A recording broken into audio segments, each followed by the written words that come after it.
Hello and welcome to another episode of Day Witness podcast. Today we have Chiton, who is born in Oslo to two Vietnamese parents. Her mother's side of the family is French Vietnamese. Her father's side of the family is American Vietnamese. She has lived in Oslo, Paris, Saigon, and Stavanger, which is probably the city where she has the biggest cultural clash or shock. So we're going to dive in that a little later. She has also a long career in the art industry as a live producer, project manager and curator, mainly in music, but has worked extensively interdisciplinary within performing arts, short films, comedy and literature. Today she works as a general manager at the prestigious Norwegian Literature Awards Brageprisen and project manager at the Publisher Association. She has previously worked at the Association for Composers and Lyricists, NOPA, and the Norwegian Arts Council. You're quite the creative here. Not very creative. Administrating all the creatives. Sure. So thank you for joining us today and sharing some of hopefully these painful experiences and accumulation of all these events as well. We've been talking quite a lot before we went on to this interview, and one of the things that we talked about was the East Asian perspective in racism, particularly in our culture, is also very silencing. There's a silence culture. We're kind of obedient one. We kind of stay in the background. We don't want to cause any trouble. We don't want to rock the boat, which is something we looked into. So why don't we dive there and kind of maybe your experiences of being brought up in this culture, yours being the Vietnamese, and how did you navigate that whilst also experiencing all these accumulation of discrimination and microaggressions in that way?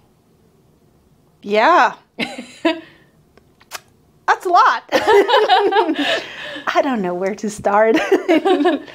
But I mean, first of all, I think that I wasn't born into understanding that I was experiencing microaggression or discrimination or racism until I was a lot older. And I think that has a lot to do with, I think it's culturally, like you said, that we as a group, we're not very causing any commotion, you know, so it took me years before I understood what kind of pain and trauma I was experiencing or had been experiencing. And I think a lot of not understanding that was the lack of understanding in our group in general. Like, we don't really talk about it, so how am I supposed to know, you know? And also, growing up in the 80s, I was often the only kid that looked like I did, you know? So I think that has a lot to do with it as well, for not understanding it sooner. So I think it's a lot of layers to why I didn't realize a lot of these things before becoming an adult, I guess. Yeah. And what was it specifically in Stavanger that did you grow up in Stavanger? No, so I'm born in Oslo. Oslo, yeah. But then in Stavanger, why was that such a shock for you? So I was born in Oslo, on the west side of Oslo. So it was not where there were not a lot of immigrants. I remember, yeah. So my mom, she's very sweet, and she's like a very gorgeous woman, but she looks very young. So very often when we were walking down the street in Oslo in the 80s, and she would bring my brother and I around, walking with us in the streets or whatnot, and people, older women, would often walk up to her and give her money and say, "Oh, go and buy some ice cream," because they thought that she was our sister or something. Oh, no. You know? Yeah. So that was the 80s, you know. Yeah, but then I moved to Paris when I was done with high school. I was like, I'm gonna get out of here. I need to do something, you know. So I did a few years there, and then I worked in Vietnam for a few years as well. And then from Vietnam, I was living in Saigon, which has at the time like around 14 million people, I guess, in just Saigon. And then I moved to Stavanger, which had like, I don't know, 200,000, and which is, yeah, so and it's like a very much like an oil industry, sort of like ghetto. And I guess the reason why it was such a huge culture shock for me was because I was moving from this large, vibrant place which was very diverse. It was like a lot of layers to the culture. It was like this mashup of people from all over the world, and you know and I moved to Stavanger, which is this tiny little place, which is very sweet. Like, I mean, Stavanger has a lot of nice things to offer, but it was very homogenic. And I think that was also one of the reasons why it was such a culture shock for me, because I came from this place where it was so vibrant, so diverse, you know, like lots of noise and lots of food, you know, which is very important to me. So I think that was the culture shock. So I remember in the beginning people were saying like, oh, but you must really like Stavanger because you've been living in Vietnam for so long. It's very international, because Stavanger is a big international city. I was like, have you been out of this cave? What are you saying? And then people were compare Stavanger to London, and I was like, what? Yeah, I don't think these people have been out. So, I mean, so as much as Stavanger is very diverse in terms of there are many people with different nationalities, but it's still very homogenic. Most of the people who are there, who are internationals, they're expats working in the oil industry. Do you know what I mean? So it wasn't, you don't have like those different types of classes, not classes, that's wrong. Different types of, in different occupations, I guess.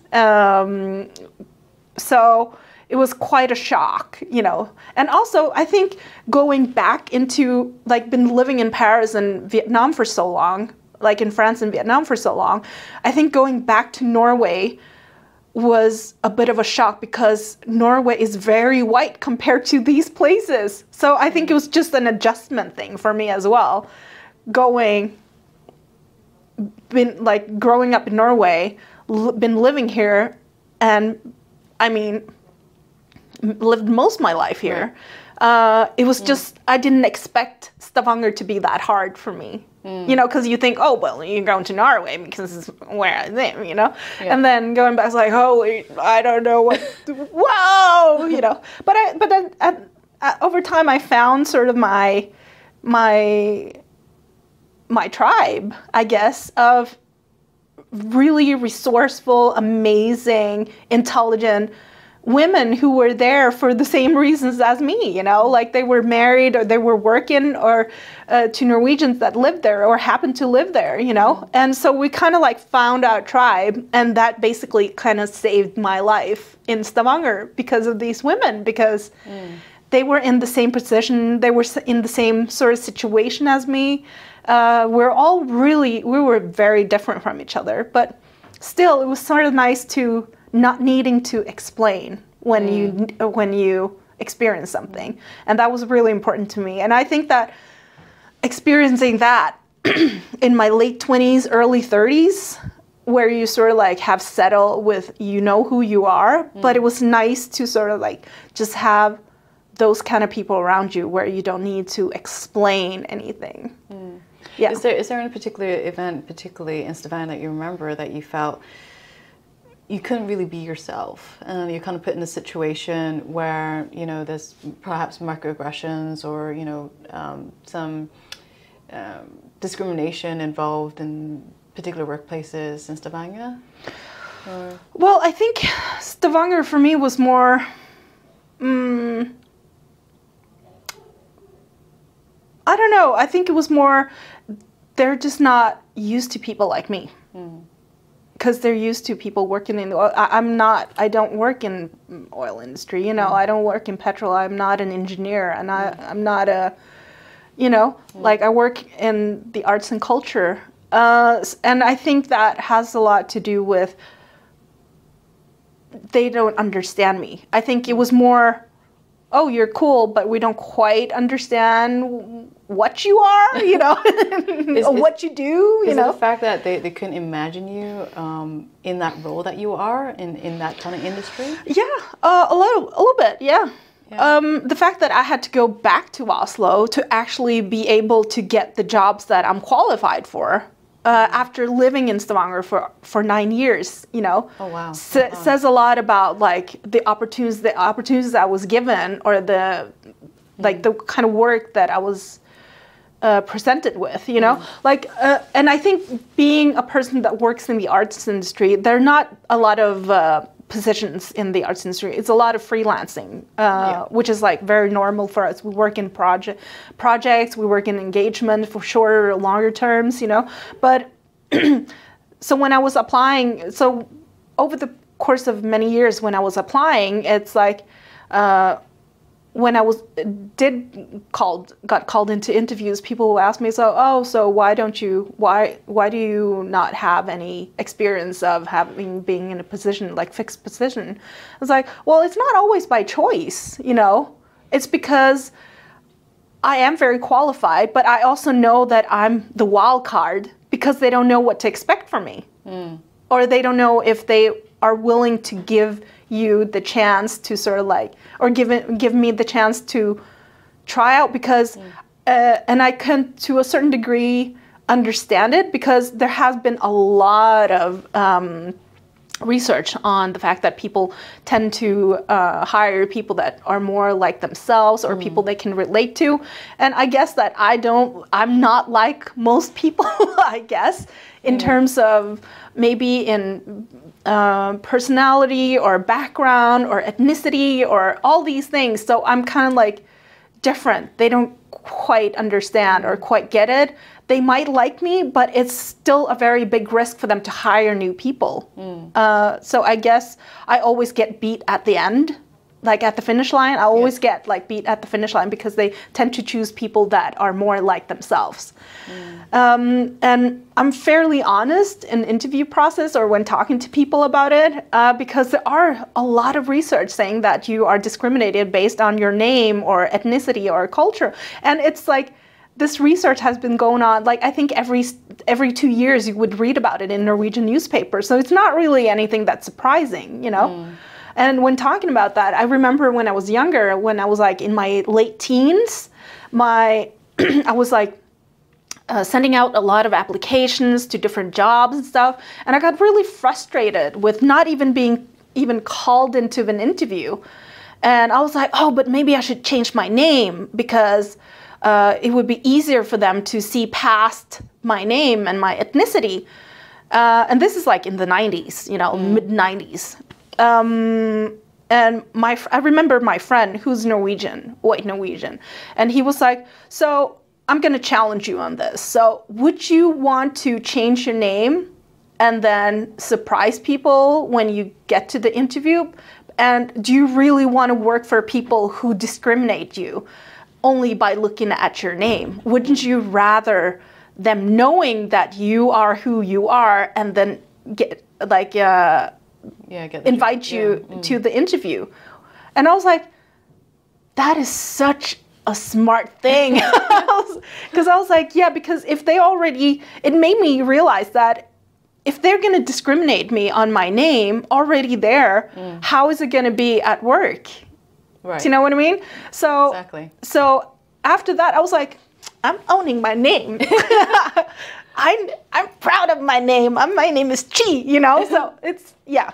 Yeah, I think it's really interesting when you put it that way, because it's like, it's kind of the same with me. Like, I don't want to change my name because my name is so important to me. Yeah. It's given by my mother, who painstakingly, literally counted the strokes of my Chinese name and correlated to my date of birth. And also the meaning of it is so strong. And for me, it's just like, well, you know, if people learn the names of Mozart and, you know, Chopin or whatever, they should learn to know my name as well. You know exactly. You know what I mean? So absolutely. I had this conversation very recently because I have a daughter who's 3 years old. So during my pregnancy, I was talking to we were discussing, like my husband and I, we were discussing about like what kind of name we want for her. And actually he was the one deciding, saying that he wanted her to have my family name and not his, because my family name has a very unique history, a story behind it, and it means something. And also, we live in Norway, we live in Oslo. She is surrounded by people speaking Norwegian, by Norwegian culture, by everything is Norwegian, so the only access she has to connect with her Vietnamese root is her name. Do you know what I mean? Yeah, so, and so we named her Anne. And it's not really, I mean, it's not that hard to say Anne, you know, and it's also not hard to say Chi, you know. No. So but it is a Vietnamese name. It means peaceful. And I think it's the same in Cantonese. So, I mean, it was important. So I was very happy that my husband was like, well, that is her only access to Vietnamese culture, you know, so give her that. So, because we also discussed like, a lot of people give their children like two names, like an international name and whatever, you know. Kind of like the East Asian name. You will always, it's always easier to go to use the international name. So for me, it was important to sort of like keep it true to the Vietnamese name, like she is fully Vietnamese name, but also it has to mean something, and it has to mean something to me as well, you know, but also be easy for everybody to pronounce. I mean, it's two letters, it's A-N, you know. But also it's because I also had questions like friends and family like, oh, but why don't you give her a Norwegian name? We live in Norway. I was like, yeah, but you're not really. Why do I have to accommodate for Norwegians to pronounce her? I mean, it should, like, if you're a family of like Norwegian lived in Vietnam and gave birth to a kid, they wouldn't give the kid a Vietnamese name, you know, like a white kid. So it's a little bit of, for me, I want to make that change of why are we accommodating to make it easier for the majority when it's just as easy to give your kid a name that's identify with your culture as well, if that makes sense. Oh, absolutely. For me, that was important, but I know there's different opinions on this.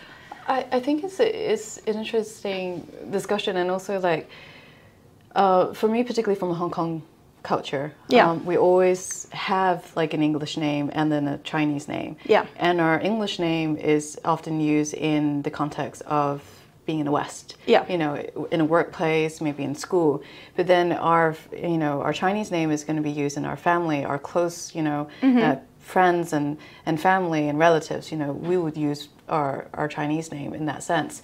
So it's a way of sort of adapting to a situation where we know that we are in a disadvantaged position. Yeah. Particularly like in Hong Kong culture, a lot of us go abroad to study or find work abroad. In the city of Hong Kong, there's not much space for one thing, but also like finding work is another thing. But even though like me being born in the UK, I find myself very rebellious in the same way as you. Like, I don't feel like I need an English name. My siblings, you know, they did have like English names because it was a little bit harder to pronounce. But for me, like going, my name's Carmen. It's just like how you pronounce, you know, what is it, the Spanish or French, you know, operas, you know, Carmen.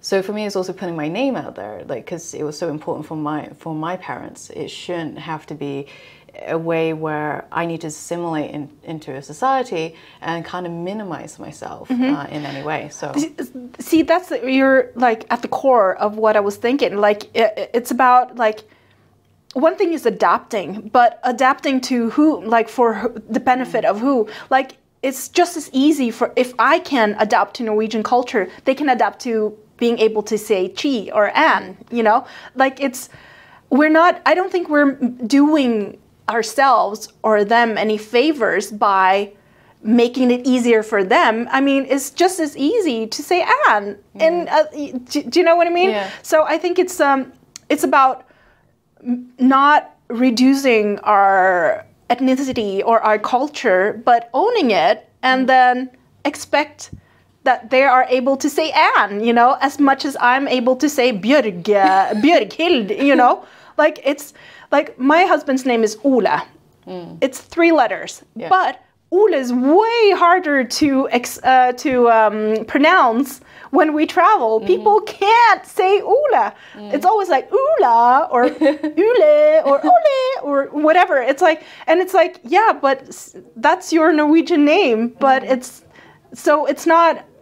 Who are we really accommodating? Yeah, and I think it's just kind of, it should be seen as a discovery. I always find like it should be something that it should not be a difficult journey together, because I feel like, particularly in Norway, we live in a very multicultural society. And how do we accommodate each other? How can we live like peacefully alongside others? I think it's like with names, it shouldn't be such a big deal, honestly. No, but people make it a big deal. Right, exactly. And then, like, I also have thought about it, because, you know, for me, finding work has taken me such a long time. I have thought about it, like, should I just have, like, I don't know, a Norwegian name, just to make it easier? Because I've heard so many of my friends doing it, and they were able to get a job. But then again, it's like, do I want to min myself? And how far am I going to take in order to get that job, or be in a place, by stripping a part of my identity? And how far am I going to strip so much of my identity that I have no idea who I am? Yeah, and also you're not really making a change. You are changing for them, but, you know, or for you're accommodating for somebody else, when you should challenge them to open up to who you are. Do you know what I mean? Yeah. So it's like, you're not really, I think that not only with names, with a lot of things, when you accommodate, it's like, yeah, but I mean, it's not a big deal. You should learn that when you meet people like me, we're not that dangerous or different or whatever you think it is. So I think it's like challenging other people to also open up for diversity, I guess, and understanding discrimination as well, you know. So I think that by keeping true to who you are, is like ethnicity-wise or culturally, I think it's also opening up doors for others to accept that, oh, but this is okay, I'm understanding more, because I'm not shutting that door. I'm opening that door for you to understand me, who I am, but also what part of my part of Vietnamese background. Does that make sense? Yeah. So how does that look like when you're navigating the art industry? And as far as I understand, when it comes to the cultures and art in Norway, it has been quite homogeneous. Yeah. In terms of also in funding, how they're funding, you know, art projects and stuff is also very sort of biased as far as I understood. So how are you navigating that, you know, from past to now, with the inherent biasness and the discriminations that you have felt within that industry? How did you go around that? Well, it's been a long way. I mean, it's when people say, oh, it's getting better, I don't think it's getting better. I just think that we're developing. Like, as people, there will always be discrimination. I think that discrimination and racism and gender discrimination and whatever will always exist, because human beings exist, people exist. So I don't think things are really getting better. I think they're just changing. You know, it just comes back in a different form, if that makes sense. Because yeah, we're not calling people different slurs, you know, but we are doing other things. So the discrimination is just coming back over and over again, right? And I think for the arts industry, a lot of the times the only people we see are the people, so we're getting better at putting people in front of the camera or on stage or behind the microphone, you know, that looks differently as they say it, but it's not real. But it's just in the front. It's just accessories. Do you know what I mean? Because if you look at behind where I stand, because I'm in production, you know, like I'm in the admin, it's still a long way to go, and there's still a lot of lack of understanding on how to work structurally with diversity, I guess. Not even racism, but diversity, because there's so many different layers to this, you know? And that's a part of also like, oh, so do you want to hire someone who has the similar background, or do you want to hire someone where you think potentially can challenge you on things, your own views or your own way of working, right, or understanding, you know, diversity. So I've worked with many productions or with people who's like, oh yeah, what we're thinking about diversity, just like throw in a woman, or throw in some people of color, and then we can't get challenged by why we're not, or questioned why we're not being diverse or thinking diversity. I was like, yeah, but putting one person of color or one woman on a panel or in front of like on stage doesn't really help, because the story, the narrative that you're putting on them, or the you know, it's the box like, that you're putting them in is still the same, you know? So it's like... It's kind of tokenism, right? Yeah. In some ways, it's kind of like, okay, we're just taking a box here. But the kind of inner workings of your own bias and sitting with that, you know, uncomfortableness of being in the wrong. But also, there's a lot of talk about, I'm very, very aware of that. And it's a lot of times you invite like a POC, a person of color, into a panel, discussion panel, and that person and that panel is always about diversity, you know? And it's like, oh, but can't they just like come and talk about their work, you know? Do they have to? And it's also a lot of responsibility that you're putting up on that one person in to represent like the whole, all of the POCs, you know? Right. So it's like how, that's what I mean, like which context you're putting people in as well. Because there's so many, first of all, you're putting a responsibility to represent, you know, which is a huge thing, you know? And also you're putting in a conversation where it's like, you're not really talking about your knowledge about whatever you do, you know? You're talking about something else that maybe you don't want to talk about. Maybe you're just tired of talking about it, you know, and you're tired of educating people about it. And also it's like, it's also very difficult to be the one to always having to defend whatever cause, or do you understand? Yeah. Like, so I have friends who like always ask if they're invited to a panel. It's always like, so are there going to be other people of color in the panel? Because if not, I'm not going to go. You know, so I think that's really brave to like be the one who's getting invited, but also saying that, challenging the fact that, oh, but if I'm going to come, you need to bring another person in as well. You know, right. So I think it's something is happening, but it's slowly, you know, happening. But I think for that structurally change, I think you need to also have people behind, like me, fighting for that change and making demands, basically. But equally, I think the challenge is also like, maybe, I don't know how you feel about this, but since you're taking up this challenge, is it emotionally draining for you? It's mostly mentally draining, because I will always be, I'm just tired of being the one woman, you know, like, I'm always like, oh, hashtag the problem maker, you know, because it's not real. I know intellectually, I know in my mind that I'm not really causing a problem, but I'm challenging the views. I'm challenging the things, how they work or how they've been done, because nobody else is doing it.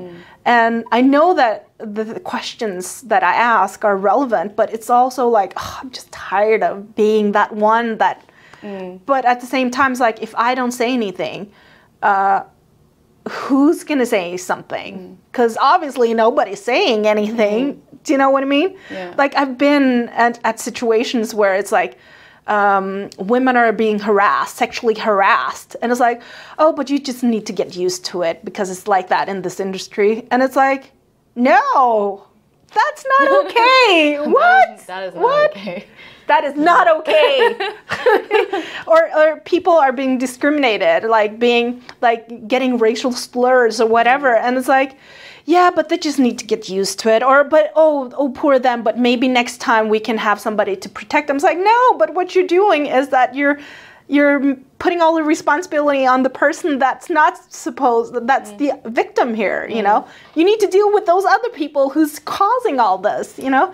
So, and being put in that position, or being the one who has to deal with this, not necessarily like me, but it's like, I think it's a structural problem. It's a structural way of working that is not really functioning.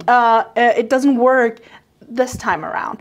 It maybe worked like 10 years ago or 20 years ago, but you're meeting a generation of people who's like our children. We are teaching our children to stand up for themselves and saying no, and not not, you know, accepting these things. And now they're older, they're in their 20s, they're going into the same rooms, entering the same rooms as we are.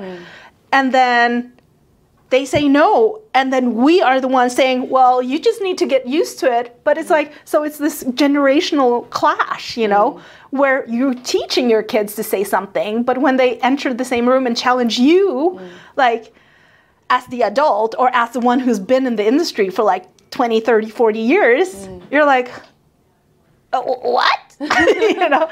And this comes to everything, like, this is like women, this is people of color, this is people different disabilities, this is everything, you know, or gender, you know, so it's like all of these things that we are, that we are teaching our children to accept. We are not really the ones accept. Do you know what I mean? So it's this huge generation clash in the arts industry, not only in music, but in the arts industry in general. It's all about the Me Too, the Black Lives Matter, the Stop Asian, all of this, like pride, you know, like all of this. And it's, I think that people, I think it's, I don't want to be the older one staying quiet about this. So I'm like, if I'm going to be that problem lady, I'll do it. I'll be the martyr of this, you know? I think that's a certain bravery, and also like, I often find like sometimes you have to be pushed to the corner, that you know that there's no other way out of this to make change happen than be the change. Yeah. And I think that that's what I'm seeing from your work, and also your bravery and your fearlessness to kind of take this challenge on. So it kind of got me thinking, was you're fighting for other people the same color as us from our own ethnic minority group, are you being supported? Who do you go to when you are experiencing discrimination? I go to my tribe. I'm really blessed with having friends in the industry, friends that I have sort of like gotten through the years working. And so I have this group of girlfriends. We call ourselves, or we don't call ourselves, but we call like hashtag power squad. Nice. And it's just like such a nice group of females in the industry who just get it. It's like no explanation needed. They understand the industry. We're different. We have different roles in the arts industry in different fields, you know, but still like we support each other. We understand, you know, and I think that's really important to have some allies, or not even, because they're not even my allies. They're my sisters, you know.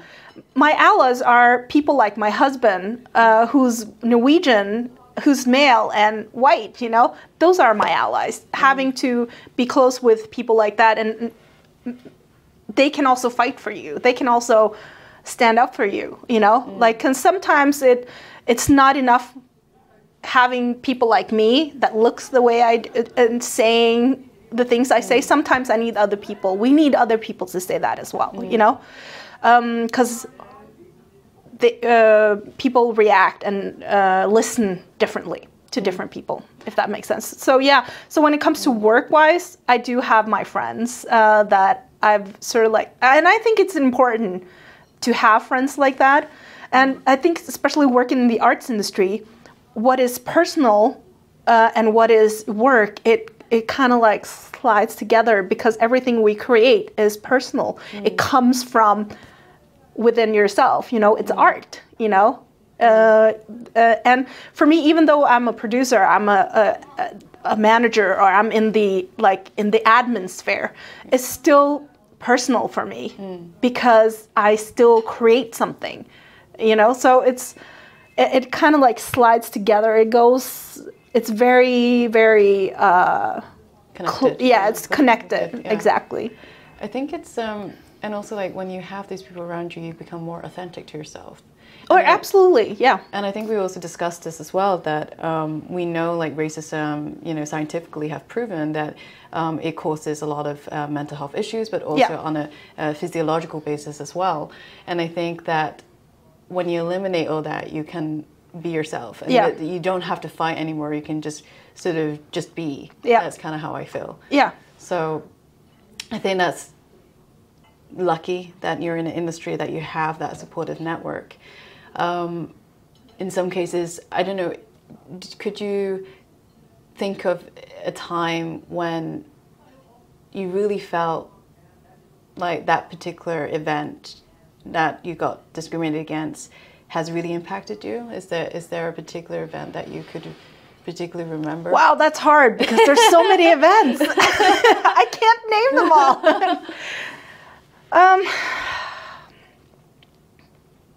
I don't know.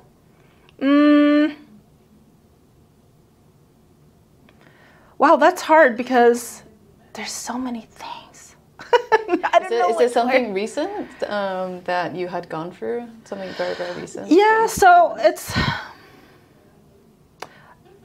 so I have been in a work space where I've been hired to specifically, because I specifically have,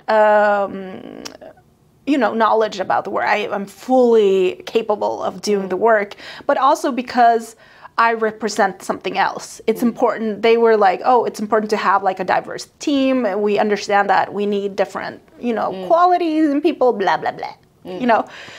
But then it's also like, I've also been met with, oh, so you are very confident. I had somebody say this to me. You are very confident in your work, so your confidence can scare or intimidate other people at the workplace. You are intimidating them so that they don't dare to come forward. So you need to minimize yourself, reduce yourself, so you don't intimidate the people. And for me, that's like, so in my mind, I was like, so you're telling me that you hired me because I'm really good at what I do, but you don't really want that. You want me to limit myself so that you don't feel intimidated. I think it's also going back into the stereotype of like East Asian women being very submissive, you know, exotic, you know, and all these labels that's been around. Yeah. Where, you know, I sometimes kind of feel myself is that I've been hired for that. Yeah, you know, but that's what I'm saying. You know, then going back to what I was saying before, like people like me are often used as accessories. Rather, it's like, oh, well, you're great at what you do, but don't be great, you know, because you make us look bad. Because it's like, I feel like very often, I know for the fact that I work really hard, and so does a lot of my friends.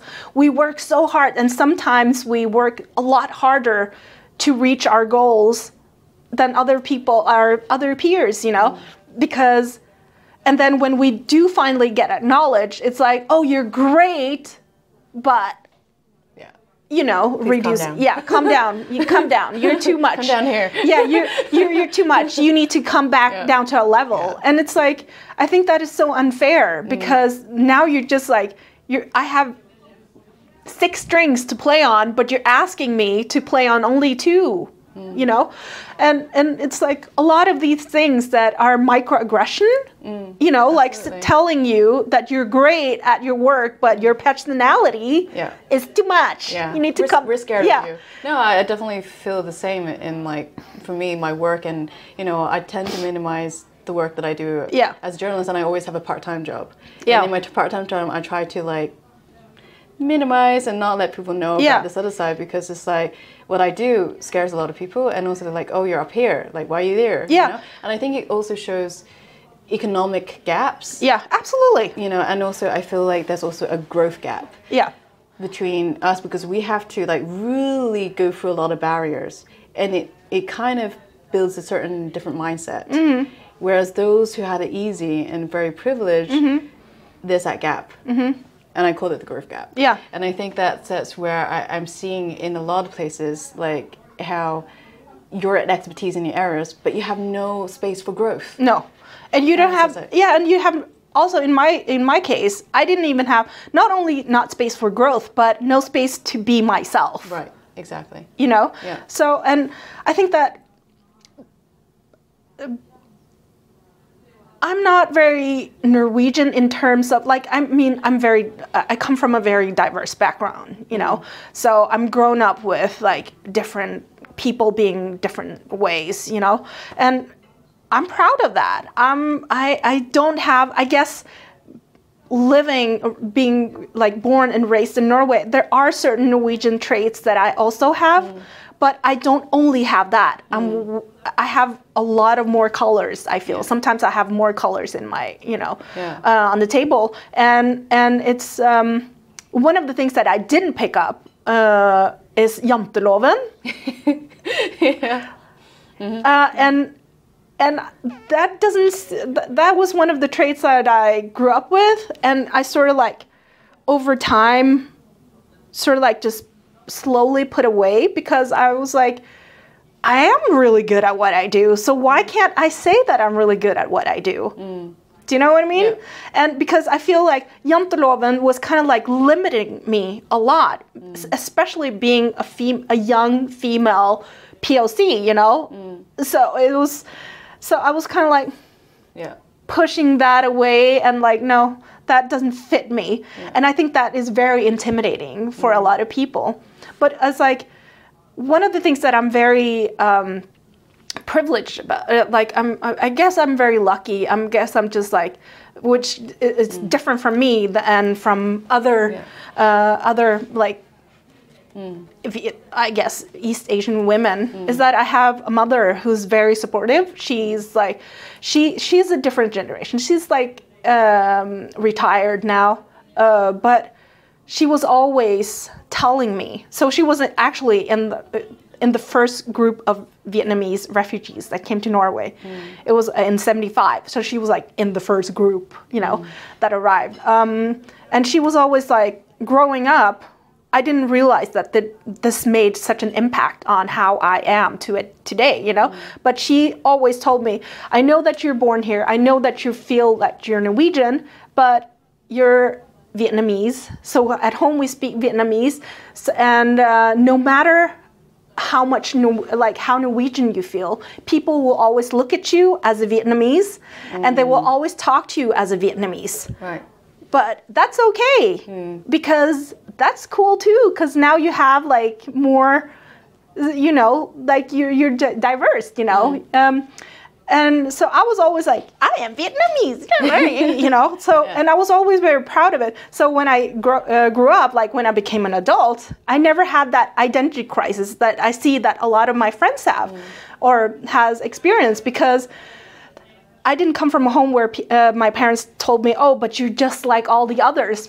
It was like the opposite. My mom was like, well, you're different. Yeah. And that's okay. Yeah. You know? And because a lot of my friends who who grew up, they were like, always their parents would tell them, but you have the same rights. You're Norwegian, you're born here. And then they became adults and got into work life, and was like, oh my God, people are discriminating me. What is happening, you know?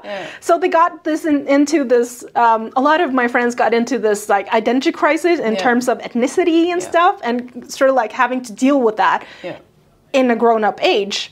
Well, I never had that, so I'm very privileged to never have experienced that. And I want to give the same sort of attitude to my daughter, because I guess my mentality, or I always say that people try to pin me, you know, people try to put me into different boxes, you know, and in Norwegian they say, oh, but you always fall between two chairs. I think that is a way of controlling or keeping people down, because I'm like, well, I don't really fall into between chairs. I have more chairs to sit on. Do you know what I mean? You're even like a big chair mixed with color, right? No, but it's like when like people have trouble placing me into this or that. Oh, but you're not this, but you're not that. Oh, well, I got more chairs to sit. I'm both this and that, you know. And I think that is something that we as POCs need to sort of like get out of, because that is a way, a mechanism to control us, to keep us in certain. Keep us there. Do you know what I mean? In the certain labelization and the boxes that need to put you in there. Yeah, exactly. Because this is how I understand you, so you should put. I'm going to put you in this box. Yeah, basically. Exactly. And you are, because if you got told that over and over, oh, but you're not this or that, you're always going to stay in the cracks, you know. And for me, it's like, no, you need to understand what kind of tools I got. So if I'm going to come and work for you, you need to understand that I can do this and this, and I can function here and I can function there. So you need to like, you are making a mistake by not acknowledging all the tools that I have in this bag, you know. But instead, you're trying to pin me and just pin me in the cracks all the time. I think it's the intercultural competence that we have. Because, like, in different cultures as well, I don't know how you feel about this, but particularly in Asian culture, how we communicate is very different from how in the Western cultures like can kind of communicate. In the sort of East Asian culture, we're kind of reading the air. We're kind of like, there's always something in between. There's a nuance to how we sort of, present ourselves. Whereas in the West, I find like it's sometimes very different. It's been more perhaps direct, but particularly here in Norway, I find like the communication, it's like, what's the undertone? That's something I'm always trying to understand. And we have a habit of, as East Asians, we're always looking for the undertone of what exactly is the message you're kind of saying. And I think that really can be very advantageous, particularly how you communicate with different groups and understanding their style of communication, but also understanding their culture and how they are, in their own personality and why they kind of make decisions and where they put their values on as well. And I think like what was interesting when you talked about there's a part of you that is Norwegian and part of you that is Vietnamese, is that I also remember you saying like, oh, that's where they pick on you and say like, you're the right kind of Asian. Yeah, so I've heard several times like, oh, these damn foreigners, but it's okay with you because you're the right kind of foreigner. It's like, dude, that's not a compliment. That's just as discriminative and just as racist as it sounds. And it's like, it's the positive racism, or it's like the, it's still reducing you, it's still discriminating you, but it's a different type of discrimination. So when people are telling me like, oh, but like you're Asian, so you don't, it's not, the discrimination towards you are not as serious as the others. It's like, no, it's just a different type of discrimination. Like psychological abuse is just as bad as physical abuse, so, and we as people has not been good enough. We have not been talking enough about this. And a lot of people in our like cultures don't even acknowledge that there are experience discrimination. Like I have so many conversations with people where like Asians, like East Asians, like I have never experienced racism before, but they do call me chinks. You know, I was like, dude, that is discrimination. Yeah. What are you talking about? That is racism. Yeah. As you know. And it's like, it's nothing different. When people are calling you chink or rice cooker or whatever they call you, it's just as bad as, you know, as people calling like Muslim or black people slurs, you know, it's the same. But we are just not as good as, I think it's about time that we also speak up about it, because we need to have the language and the understanding to teach our kids these nuances of what is not okay to say, you know. It's not a better or easier type of racism, it's just a different type of racism. You can't like band-aid somebody who has a brain, a headache, you know, like we need to treat it differently. Yeah, and I think it's like, it's interesting when you said that, because my daughter at one point, like, she came home and I remember she was telling me a story about meeting the parent of a friend, and the parent was asking her like, so obviously she is mixed, so it's like, is it the father or the mother that's Chinese? It's like, because you see the difference. Yeah. You know, you wouldn't be asking that had you been white. You know what I mean? So there's a huge difference of that treatment as well. Already you are kind of seen differently. Yeah. So therefore you're treated differently. Yeah. And there's certain biases around that as well. And I think that those small recognition, understanding like this person seeing me differently, goes a long way to understand. And I think it took me a long time, actually. I think I experienced much more sort of in the UK it's much more in your face. Here is very subtle. They kind of out you, especially when you look differently and you kind of are a foreigner. Particularly for me, like, I don't speak Norwegian. I do speak Norwegian, but with an accent. So they immediately know I'm a foreigner. So when I go into places, it's like, I remember once, like, I would be on long queue, picking up a package from the post office, and this lady came up to me saying that, oh, you took my place. I was like, how am I taking your place? Like, why are you not asking this lady behind me or this lady in front of me? But you picked me because I was the only Chinese person in that queue, and she felt she had the right to bully me.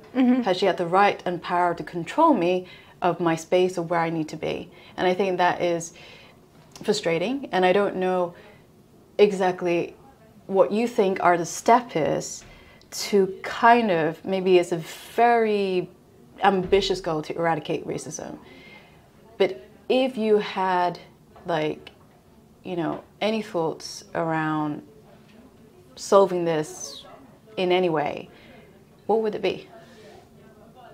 Solving racism? We need to kill it. We need to kill everybody. Sort of eradicating it in the sense that, what is the solution to eradicating, solving this issue? I guess that's what I'm trying to say. Yeah, I know what you mean. I mean, I think that we're, like I said in the beginning, I don't think that we're ever gonna solve racism, because people are people and people discriminate.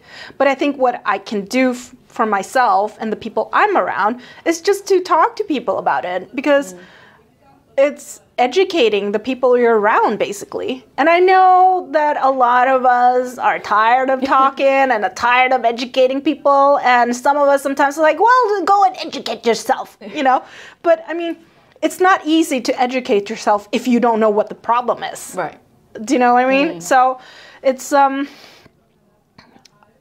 know, like, so I had this conversation with my husband when I was pregnant, that when we found out that we were going to have a daughter, I had to, like, sort of like prepare him, because I wanted, for me, it's always been important that we are actually two people, so we need to be a team on this, and we need both of us to be able to fight the different fights, not only the, oh, but this is a you problem and this is a me problem. For me, it was important to make sure that this is a us situation, you know? So so I had to sit down with my husband, and I was like telling him, so I know that you don't think of anything of this, but so we're gonna have a daughter. That means that at some point she is gonna experience discrimination based on her gender. She's going to be talked to as she's an idiot, you know, or she is going to face sexual attention, you know, all these things that comes with being a woman that men doesn't necessarily experience. So when she one day comes home and talk to you about these experiences, it's important for you to not reduce her feelings or reduce her understanding or for experience these things. Like, it's important for you to not say, oh, but the boys hit you because they like you. That's not okay. You need to acknowledge her feeling as a female, you know, that this is not okay, and be her ally and support her. And he was like, I have never thought of this before. Because he considered himself a feminist. But as a man, it's hard to like be put in that position, you know, until you actually feel exactly, and until somebody tells you, well, this kind of behavior is not really, it's microaggression, you know, or this is a certain way. And he was like, oh, I need to digest this. I was like, dude, but there's a layer to this. Which is that she is going to be mixed. She's going to be a mixed race kid. And so by her being partly Vietnamese, she is going to experience racism. She is going to experience discrimination based on her ethnicity. And she will experience all of these things also on top of being female. So when she comes home and asks you if, for example, is your mommy an import wife, then you need to acknowledge that this is a problem, that this is, you need to support her and tell her that this is not okay, and you should you do something about it, talk to her about this. He was like, you know, what? I think it's very true, and I think, like, for me, having a daughter, that worries me a lot, you know. Given my own dating experiences as well, you know, and being called many different things, and also being, you know, a sexualized object in the wording, it is kind of very, very scary at one. And also, like, we're living in, you know, a country that, you know, generally speaking, has gender equality and everything, but, you know, if you follow my investigation, you'll see, like, the issues there already in terms of the law and in terms of rape and everything. And that does scare me, you know, the fact that, you know, if my daughter dates, you know, is the guy she's dating having a yellow fever? That's the first thing. It's like, does he have a history of dating only Asian girls? That's the one thing. And does he make certain statements as well? You know, I've been like on days where the guy would say, you know, I like Asian girls because they have small pussies. And you just felt completely disgusted by that comment. It's icky. I experienced that too. And it's just like, go away. You know? Yeah, but this is like, but exactly. So this conversation that we had, like, I think that it needs to start, to answer your question, I think it needs to start with where you are as an individual, and then gradually educate those around you, because then they will have a different, hopefully get a different understanding to how it is. I think that's the only way to sort of like break down some barriers, because I think that I think it's not realistic to save the world from racism, but I think it is possible to sort of like create more awareness from where you stand and what position you are in, you know, because a lot of people's like, well, you're not going to save the world, but no, but it helps with like, start with where you are, you know, and by him having this understanding, it will help her, like our daughter, to hopefully become like a strong, independent woman. And resilient, you know, to anything that happens, you know. And also the fact that I have a language to talk about this or explain to her these kind of mechanism, and he also having to learn that in a grown-up age, you know, like the more people we are that talk about it and become more aware of it, the better it will be for our children, you know? And I think definitely like knowing the language, and I think like having the language to be able to express and talk about it, especially like, okay, if something happens to you and he's like, I know what that is, I can call it what it is. And then you know what the response is to that, you know. And I think for me, it took me quite some time to understand what I was going through, you know, the microaggressions and understanding that was racism, whether it's gender-based and so forth, that I'm able to respond better now and call it out and stop it so that it doesn't, we're not normalizing a workplace situation or school or friends or whatever. Yeah. Any situation. But it is normalized, especially for East Asian people, you know, because it's like, oh, but why?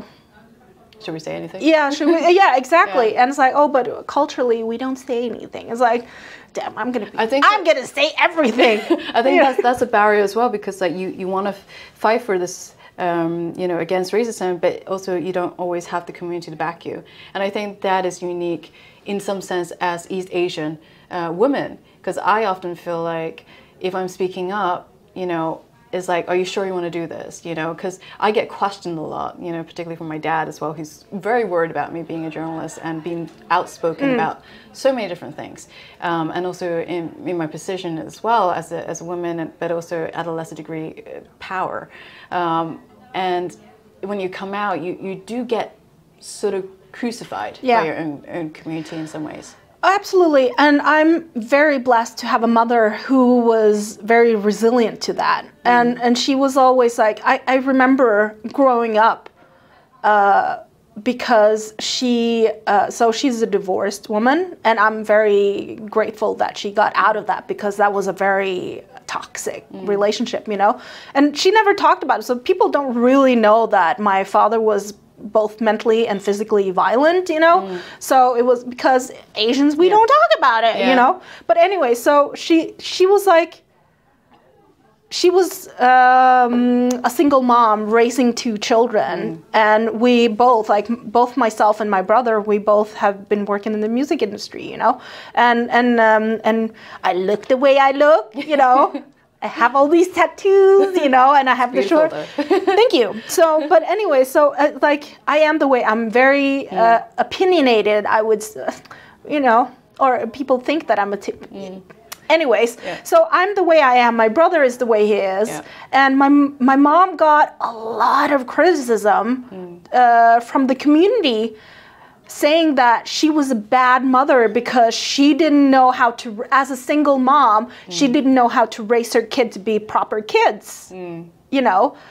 And she was like, well, screw you. At least I know my children. Do you know your children? You know? So, and she was always very supportive in letting us have that space to like express ourselves and be curious, you know, and independent, because she always knew that, okay, so you are the way you are. I'm not gonna put you into like this wedge in between the 2 chairs, you know. But she always knew that how I was at home with her was also the way I was out in the world. And I think that we all can relate to the fact that a lot of like our sisters and brothers, you know, are a certain way at home, and then they go out in the world are completely different people. And my mom was always very aware of that, you know. So she never minded those people who criticized her, because I mean, my brother and I, we're not really like druggies or doing anything criminal. Do you know what I mean? We work in the arts industry. That's it. You know, as bad as it gets. So it's like, I'm very blessed that I had that kind of support from my mother, you know. And I know that she's a very different type of, she's different for her generation. But she never, like, it's weird because we never really talked about racism and discrimination growing up, you know. But at the same time, when I talk to her about this nowadays, she's like, oh yeah. And then we're very comfortable talking about it, you know. And I'm like, well, at least, you know, at least she can also be a good role model and be able to talk about it with our daughter, you know, like my daughter about this. So I feel very blessed to have such a mother who was had the was able to talk to me, teach me from a young age, I guess. And I think I think what I can nail down is being comfortable with the uncomfortable conversations. And I think that creates a lot of resilience, growth, I think, and in some ways compassion, I think. Oh, absolutely, yeah. So, but I think it's a difference with a lot of Asian people, at least East Asian people. They think that being opinionated is being like you're so confronting, but it's not. It's not really that. It's just like, okay, so put it this way. I'm not afraid of entering a confrontation, but I'm not the one confronting people without any. Do you know what I mean? Like, it's a difference between, like, I don't want to cause anyone else, you know, like, but if I need to have this difficult conversation, I'm not afraid to talk about it. It makes me uncomfortable, but I'm not afraid to sort of like dive into it. But I'm not the one causing it. I think it's about setting boundaries, right? Absolutely. It's healthy boundaries. Yeah. And if you allow things to happen, you're not setting those boundaries, and it becomes very unhealthy for you yourself, and also for the community as well. Yeah. And I think it is about loving yourself. I think, like, if I can put it down to something, is about how do you take care of yourself and love yourself? Yeah. And it is often about creating those boundaries and saying, this is enough. No. This doesn't go on, you know? Absolutely. And so I think that's how I see what you're trying to say. Is like it's not a fighting game, it's not a confrontational thing. It's like being your truth, but being yourself, being authentic, and also saying, like, I love myself, therefore I'm putting this boundary down. Therefore, I'm saying no to this discrimination that is happening, you know, against me, in a sense. Absolutely, absolutely. And I think the reason why I am, like, personally, I'm very, I'm very fair. You know, like, it's really important to me to be fair. It's really important to me to be, like, to fight for what's right, you know. And I think that a lot of my activism not only comes from the fact that I'm born in this body, I don't have a choice but to be an activist. Do you know what I mean? Yeah. Because if I choose not to be an activist, then I'm not acknowledging who I am in the body I am. So I didn't really choose to be an activist. I just am in that body that I'm born in, you know. But I think that also the reason I'm so occupied with being fair and fighting for what's right and speaking up when I see something wrong, you know, it's because I am born in that body. I have experienced so much unfairness in this in my life, you know, and I think that kind of like triggers that need to be fair, that need to, like, work for what's right in our industry, especially being in the arts industry where everything is, like, so personal and so, like, intertwined with everything, you know. So, and I also think that's one of the reasons why I work in, like, associations or I work in, like, boards and stuff, because then you can work with the strategy, you can work with structure. So I'm very aware. I think I became very aware of the fact that why I was so triggered, you know, by having to do things the right way and being fair. It's because I am in that body, and I have so much trauma from, like, being treated unfairly, you know, through life, but through microaggression, never, like, beaten up or whatever, you know, but it's that sort of, like, waterboarding trauma, you know, of microaggression throughout life. And I was like, well, I need to do something, because if I'm not gonna do, like, I mean, I'm being like, I'm the black sheep anyways of the Asian of the Asians, so I might as well do it, you know. And I think, like, you said something interesting as well with psychological abuse. It's like it's the same way as subtle racism to structural racism. I call it the death by 1,000 cuts that you don't see in festivals. If you actually see every cut, like every microaggression is a cut on your skin, will be covered in all of it. You know, a whole body will be covered of it. And when you see that visually, you know how harmful and hurtful it is. Yeah. You know. Yeah, just because you can't see the bruises doesn't mean that you're not hurt, you know. Yeah, absolutely. We're coming to the end of the interview, so any last thoughts that you want to share that we haven't covered already? I don't know. What you want to end on? Don't be a racist! Be an anti-racist.